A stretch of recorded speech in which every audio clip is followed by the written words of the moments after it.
தொலைநோக்கு பார்வையுடன் ஆசியான் பதிலளிக்க வேண்டும். பிரதமர் வலியுறுத்து.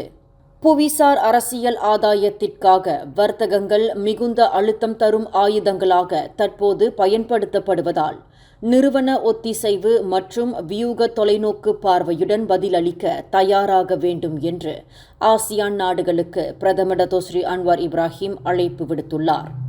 துரித துருவ முனைப்பு அடைந்து வரும் உலகில் ஏற்றுமதிக்கான வரிகள், முதலீடு போன்ற பொருளாதார வளர்ச்சிக்கான பாரம்பரிய சாதனங்கள் தற்போது புவிசார் அரசியல் போட்டியில் கூர்மைப்படுத்தப்பட்ட ஆயுதங்களாக மாறி வருவதாக பிரதமர் குறிப்பிட்டார்.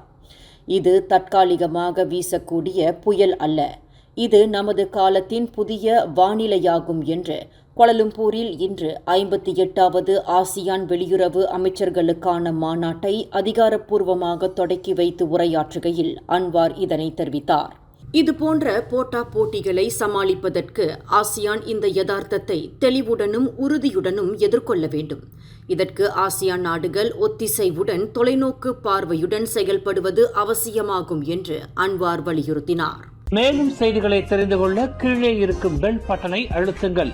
உங்கள் மகிழ்ச்சியை வெளிப்படுத்த லைக் மற்றும் ஷேர் செய்யுங்கள். தொடர்ந்து திசைகளோடு இணைந்திருக்க சப்ஸ்கிரைப் செய்யுங்கள்.